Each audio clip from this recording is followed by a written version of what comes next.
I hope you're all having a top day. Just to let everybody know, we are as nervous as slugs in a salt factory. When we were first asked to do the speech, we decided that in keeping with the theme of the day, we were going to express the speech through the medium of contemporary modern dance. However, when we came to preparing it, we realised it was a terrible idea. So we didn't. Ladies and gentlemen, I should start by saying if there's anybody here this afternoon who's feeling nervous, apprehensive and downright queasy at the thought of what might lie ahead, well then you probably just married James. Now James and Beckie, you've gone and done it. You've tied the knot for better and for worse, and let's face it, James, you're never going to do any better, and Beckie, you really couldn't have done any better.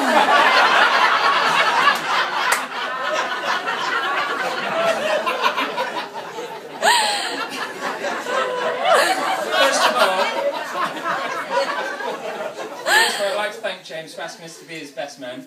It's a great privilege, and it's nice to be able to return the favour that he did for me last year. I have to say I was quite surprised at how easy a time that he gave me. But of course that does not give me free rein to say what I like with no fear of retribution from another public roaster. I'm sure we've all been to weddings in the past where the best man speech is short and empty because the groom left such a chaste and quiet life that it gave the best man no juicy detail to share with the audience. Well, ladies and gentlemen, I hope you're sitting comfortably and there's nowhere that you need to be. When we heard that we were to be the best man, we thought it important to research the role. So of course we went straight to the internet. We spent hours trolling the internet, we found loads of really good stuff, but then we remembered what we were supposed to be doing, and then we got on with the speech. But joking aside, we did find out some really interesting stuff about plate tectonics. Now of course you're not here for a geology lecture, but did you know the continents of America and Europe are moving together at a rate of 5 centimetres per year? Very slow progress. But scientists have come with an entirely new benchmark for slow called the James Coupe scale. Based on the time it took him to finish university. He started materials engineering in 1997 and finished in 2009 with a degree in computer-aided design. Of course, he did have a bash at being a rock star somewhere between all of that. And just in case you haven't spoken to James in the last 10 years, did you know he supported the Killers? Well, as best man, on behalf of the bridesmaids, I'd like to thank James for his kind words, and also second his compliments because they all look beautiful. And they are only eclipsed by Beckie, who, I'm sure you all agree, looks absolutely stunning. If anybody doesn't know who the bride is, she's the one with the clipboard and the stopwatch.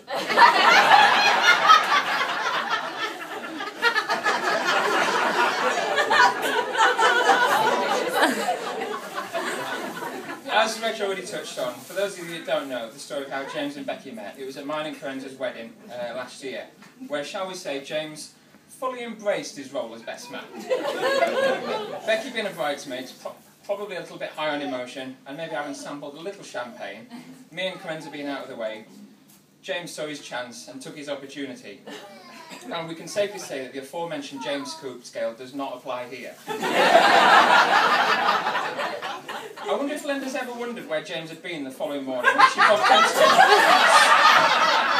skulking back into the main hotel, still in the tattered remains of a best man suit.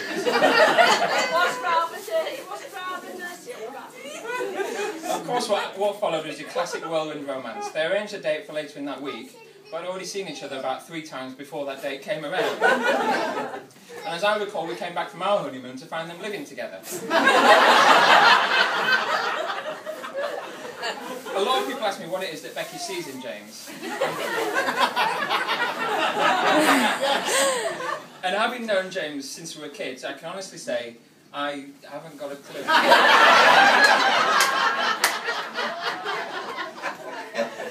Be it down to true love or a bad case of Stockholm Syndrome.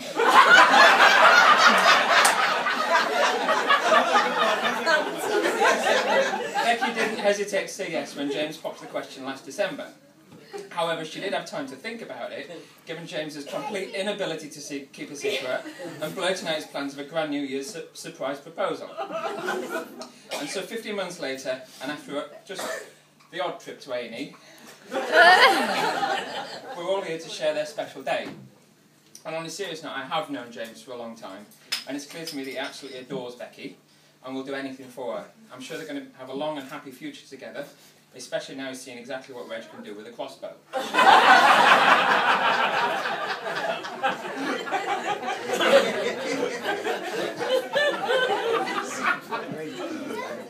As is customary in these proceedings, I'd consider it rude not to share a little of James's history with you. I've had some great times with James when we were growing up, such as our random road trips after finishing work at night, and our countless rather boozy camping trips we went on summer weekends. But two of my best memories are our trip to Glastonbury and our boys' holiday to Magaluf. But given that we now share the same in-laws, I feel it's to brush over the latter. We'd been talking about going to Glastonbury for ages, but we were both students at that point, and we were obviously skint. We thought that our chances had gone, but at the 11th hour, and a timely tax rebate, the trip was back on. A phone call to James, and the next morning, with tent and wellies packed, we were on our way to Bristol. And with the help of a handy scouser with a ladder, we were in. Like kids in a sweet shop, we didn't know where to go or who to see first, but little could be sing along to lightning seeds, belting out 3 Lions live to thousands of people before seeing England beating Colombia in the World Cup.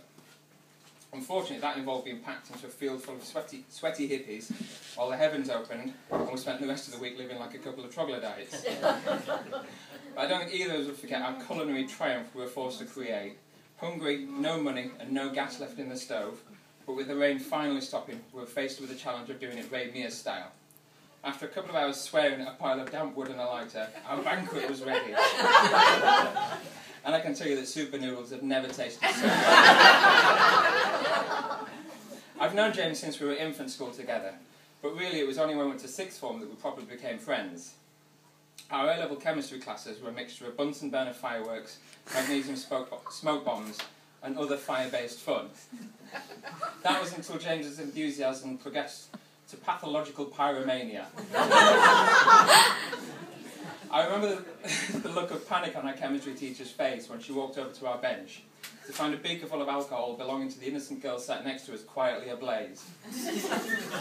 Despite being caught at the scene of the crime, a metaphorical smoking gun in his hand and a devilish glint in his eye, he somehow managed to deny all knowledge of this. He wasn't so lucky when he nearly got banned from chemistry practicals for setting fire to the same poor girl's folder. Apparently you can't convince a chemistry teacher that ring binders spontaneously combust. I personally drew the line when he tried to set fire to my lab coat, not least because I was wearing it at the time. My turn. As I was thinking about